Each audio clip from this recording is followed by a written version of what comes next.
Hello and welcome to another episode of Zero BS Estate Agency. In today's episode, I'm joined by Paul Leslie, founder of Leslie & Co, and one of the few agents I genuinely rate. We talk about the one thing that truly maximises the value of someone's home when selling, and no, it's not just fancy photos or chucking it on Rightmove, it's choosing the right agent.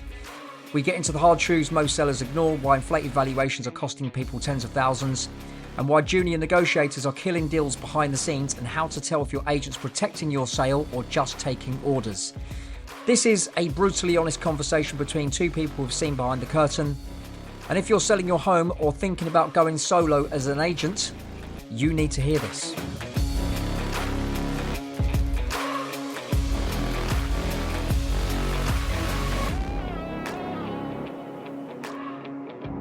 Okay, so Paul, what is the one thing that truly maximises the value of someone's home when they go to sell their property? Instructing the right agent. How do they know, though? How do they know that you're the right It's a agent? difficult one, isn't it? It is a difficult one because we've all been there. We've all wanted to believe in inflated value for the home and thought that how much difference can an agent make? And then if you've got a negative perception of agents, which most people have, then the natural segue is to, well, if they're all the same, I just want to pay the cheapest fee. You know, it's going to look after itself. It's going to be all on the same portals.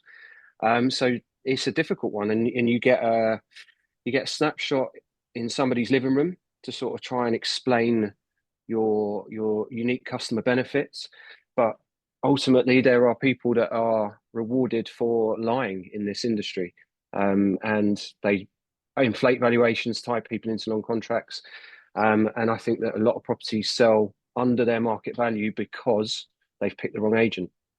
Yeah. So on one hand, you've got the agent that says things that sound nice because they're incentivized, as you say, to win instructions, and that's how they get paid because it's not on what Yep. actually sells, it's actually what they can get on the market. But then as I was speaking to another agent, she said something that I thought, actually, do you know what? That's a really valid point. She said, John, what happens when you're 9 links in the chain? So to your point, Exactly. when you say your agent, is your agent skilled enough, knowledgeable enough, able to see the punches coming well before they've even landed, right? Or is it you're actually going to have the person who you met at the valuation, are they going to be selling your house? The likelihood is probably not.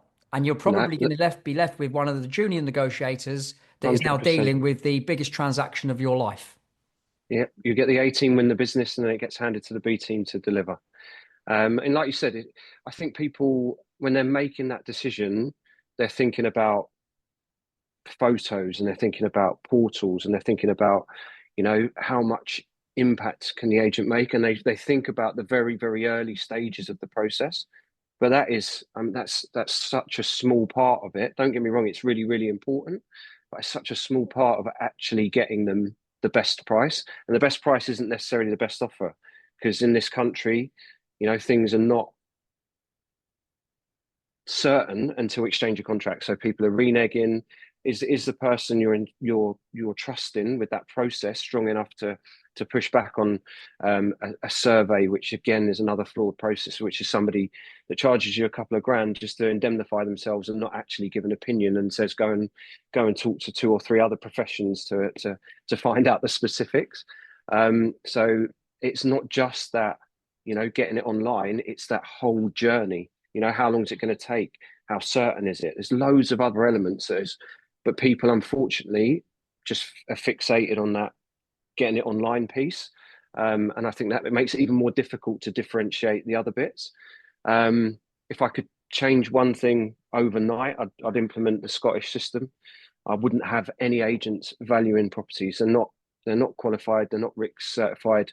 And then the moment that stops the dangling the carrot of an unrealistic valuation, you're then picking your agent based on trust.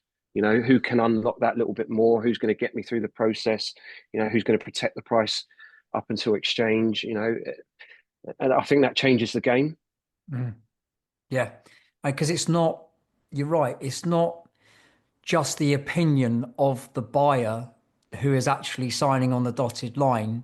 It's the opinion of the bank of mum and dad potentially. It's the Of course it opinion is. of Terry down the pub, Yeah, Catherine in the office.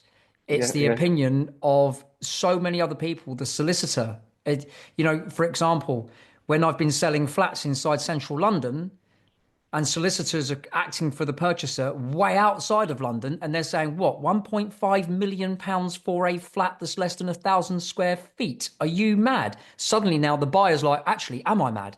Am I making the yeah. right decision? Do you know what I mean? So yeah, exactly. It's not just getting it on the market and getting the best offer, which is always isn't the highest price. It's No, about actually making sure that it gets to a completion and you are the protector of people, the protector of your client, the protector of their best interests. But Paul, why did you get involved in a state agency? um, I mean, it kind of happened by accident a little bit. I'd always been really interested in property, like loved it, architecture, all that sort of stuff. And then I was in relocation. That led me into helping people choose their property. So they would say, for example, you'd have like somebody from BP or Shell or Sky, and they'd be moving somebody over to the UK for a 3-year assignment. And then I would shortlist some properties, take them out to 10 or 12 on a given day, drive them around the designated area of London or sometimes Surrey. And then I'd give them independent advice, and I loved that bit, And I remember I was meeting somebody really, really hard within Qantas Airlines, and I was like, I'm not going to be able to tell this guy anything. But he was moving from Australia, and he had no idea to look out for single glazing or something. It was all alien to him. So what I thought was really basic and wouldn't add any value was actually really, really important to them, and they were really complimentary about the experience they had. So I'd always loved that, putting people and property together. And then in 2018, 17, my missus at the time got pregnant. I felt like I needed to go from a freelance role into something, more stable.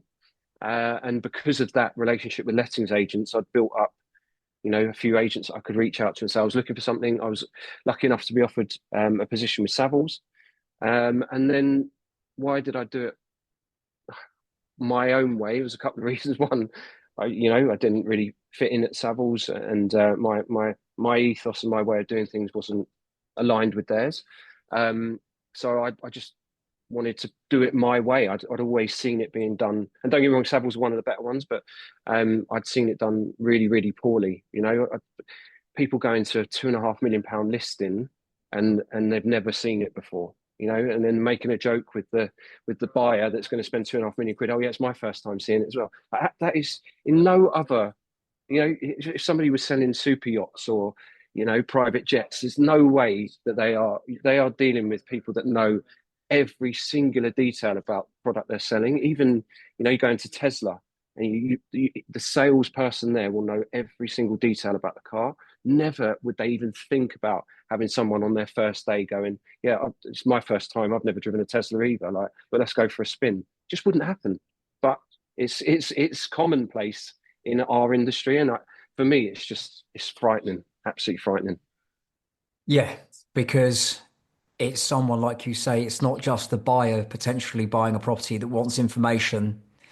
It's also the seller selling. Is the person they're using actually representing them the right way? And also as well, look, how much does a agent actually know about the buyer? Have they done what I first did when I got first into the industry? If someone told me they had a mortgage in principle and that they had a solicitor, I was like, well, they must be a good buyer then. Yeah, Not realizing I yeah, was wasting everybody's time. yeah. Honestly, mate, but we're still learning, and we're grateful for you to come in and give us some absolute golden nuggets, and that we're implementing now. But sometimes we've been asking questions, and again, go back to what we think is they're relatively basic, but we do occasionally have the person who says to us, "Why are you asking? Why do you need to know that? Why?"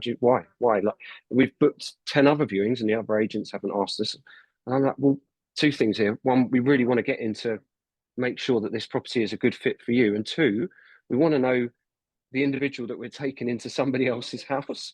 But yeah, it's a lots of order makers, lots of order takers out there, and not many order makers. Yeah, and I think you're right, mate. It's if you're taking someone to someone's house and your client has absolutely made their house sparkling, number one, they've taken the time out and the effort to make that happen, and they're leaving the house as well because they want to create the right first impression for that buyer coming round. But also, how many times have buyers actually complained that they have been shown completely the wrong property by agents? And you and I know those agents that are actually showing those properties that are completely wrong are using that viewing as some sort of metric to say we've had 15 buyers through the front door and not a single one of them offered, so we're going to have to reduce the price. Well, maybe only 14, well, sorry, wrong, maybe only one was right for the property, and the other 14 were just there because they're just cannon fodder. And then like you say, using that's when it becomes murky and a real dark art, and that's when I think that teeters from frustration to outright anger, because like you said, perhaps we've been in the living room with that competitor, and they have said that we'll have 20 people round here from our database next Saturday, and then they've bought into that because they feel like they've got that these buyers are locked in a basement within their office and no access to portals or the internet, and then like you said, 19 of them have got no interest. They've probably been dragged there as part of a tour, which I know because I've spoken to a couple of my friends at ex-agents within, I'm not going to say the names of the companies, but, meet me in the office. I'll take you to 3 or 4, knowing that I'm going to show them one that's drastically higher, one that's drastically lower, and then hopefully you'll position the middle one as something they might want to offer on. And then they're using the other 2 viewings, like you said, as data to say 15 viewings, no offers, it's the price. Well, I also, me, the vendor, client, customer, I selected you based on the price that you told me was achievable. And there's no accountability. It's a 12-week contract. Sorry about that. We're going to pay hostage to your keys. It's unbelievable what goes on. Yeah. I don't think the public know. I don't think the general public know half of what actually goes on in the background. And what is your view on contracts? I mean, our personal view is that we don't tie anyone into any length of contracts. It's a 0-week contract for us because we want to be held accountable, and we don't want someone to continue working with us. And we don't always get it right. We might be overly ambitious or overly excited about a price, and we say, if we get it wrong, then it's a collaboration. You do have the option to reposition the price, or try another agent. It's your home. You should remain in complete control. I think that 26-week contracts should be banned. It shouldn't be allowed. And if there is a reposition of the price that's sort of suggested by the agent, there should be a break for every homeowner to change their agent at that point. I think there's something within Ofcom. I need to dig it out, but if you're tied into a phone contract or like a broadband contract or something like that, and the prices go up during that term, it automatically triggers like a 14-day window for you to exit the contract. It should be exactly the same with the estate agency. Yeah. Yeah. Suddenly, if the agent's going, oh, do you know what? The market's not quite what we thought it was. We need to reduce the price. Okay, cool. What's the consequence? So you're reducing the price. You're the expert. You're telling me what the price was. You should be delivering exactly what you said you were going to deliver. But now you're telling me that we need to reduce the price. Or now you're telling me, you told me 550 or you told me $1 million. And now you're telling me 900 grand is a good offer and I should seriously consider accepting it. So to your point, you're not saying that. You're saying if you were overly ambitious and I've got it wrong, you can sack me. Yeah. Well, I genuinely, like, we've actively encouraged people and said, like, you have got 2 choices here. It's never great to have a reduced sticker on your listing, right? So ultimately, going to a new agent alleviates that stigma, that negative preconception. nine times out of 10, we're fortunate enough that we've been honest and communicated and had very genuine prospects going into their property that are consistently delivering similar feedback, that they say to us, we recognize that you didn't deliberately hoodwink us. The market has told us that we've collectively got it a little bit wrong and they want to stick with us. They trust us, but they shouldn't ever be forced to stay with the agent. And I go back to that whole thing about, that's why I said, and I know it's a little bit facetious and plays into my narrative to say, oh, it's about selecting the right agent, but they have such an influence over what can happen. And also a pricing strategy. You know, we see a lot of people go just over the key thresholds. So they're shutting the door to probably, I don't know, like 50, 60% of the right buyers at listing because they go just over key thresholds. If you position it right and market it properly, it will find its value, and a lot of the time go over that guide price. But again, unfortunately, if somebody goes in there and says 100, 200 grand more than we've said, which is a data-driven, realistic valuation with a view to trying to get in competing bids, we do lose to that. But you know what, though? Sometimes I think sellers have to experience the pain of getting it wrong. Because when you see three people turn up to the house, they're all driving nice cars, they're all wearing nice clothes, they've all got good shoes on, they're all saying things that that sound plausible, that based on merit sound, why would I disbelieve that? How does the seller really know who the actual rock star is in the room? And I think that having a 0 week contract, that for me is a telltale sign of someone who is a rock star versus an agent trying to lock you in for 10, 12, 16, 20 weeks. Because what's the reason? Why do you need me to sign a contract that long? Honestly, Why? yeah, yeah. I'm selecting you. I'm selecting you based on almost the promises or your expertise that you've delivered, valuation, the fee. Be held accountable to it. Don't shy away. I mean, we've got another one that we lost out on again, went just above the key threshold. 4 week notice period. 4 weeks. Like, so I am deciding I don't want to work with you, but I'm going to force you to work with me for another month.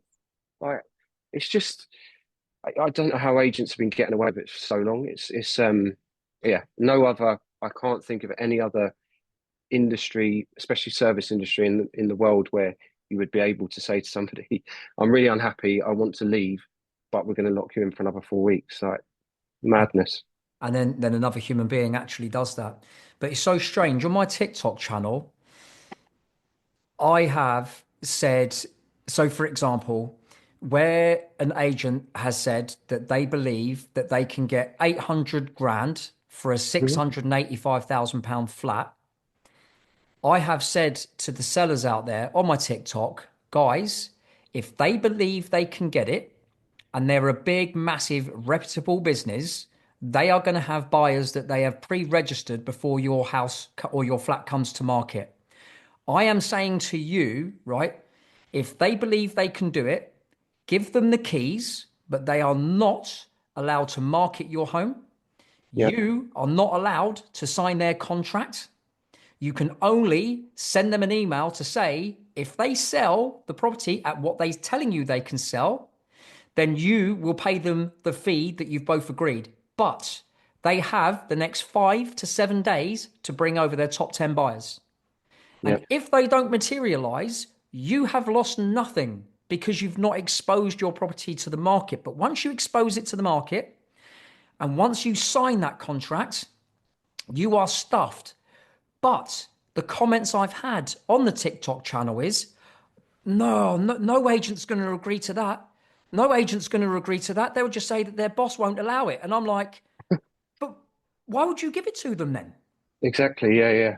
I love that, and yeah, I absolutely love that, and I think I would be really surprised. I think a lot of I'd love to put that into practice. Maybe even I'll draft something for for our sellers to sort of like a short-term contract to say, yeah, send that over to them, you know, agree to pay the fee, give them a week to 10 days. And if they can deliver, they can deliver. And if I've undercooked it, I'd genuinely be really embarrassed and I'd be really pleased for the homeowner. But yeah, it's all about, I like being held accountable, and I think other people should be held accountable too.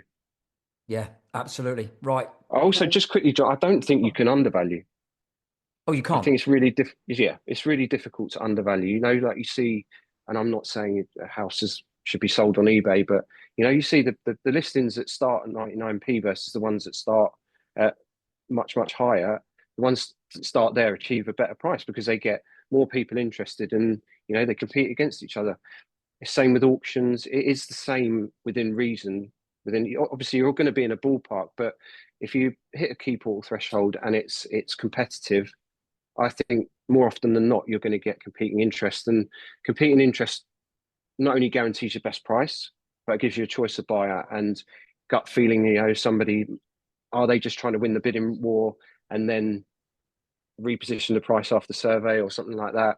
You know, what's their situation? Like you said, a lot of sellers, if you give them all of the information to make an informed decision, will choose somebody that's not got 9 links in a chain, because they understand that comes with 9 bits of uncertainty we have no control over. So I think, yeah, going back to that, if a good agent gives you a good strategy, you should have choice of buyer as well, which is as important as getting the best price. 100%, mate. Could not agree more. Right. Paul Leslie, thank you so much, mate, for making the time to come on this podcast. Thank you, mate. I'm grateful. I'm honoured, mate. I'm honoured to be invited. Thank you. And that was Paul Leslie. And if this episode didn't make you rethink about how most agents operate, I don't know what will. The truth is, estate agency is broken. Most sellers pick agents based on fee or flattery, and most agents are trained to say things that sound nice to win the instruction, not what gets the result. But agents like Paul are changing that. He's running a tight, values-based business that puts the outcome before the pitch, and that's rare. And if you're an agent who's tired of doing things the old way, either get in contact with myself or Paul, or if you're a seller who wants to protect their biggest asset, take note. This is what real estate agency looks like behind the scenes when you strip back the bullshit.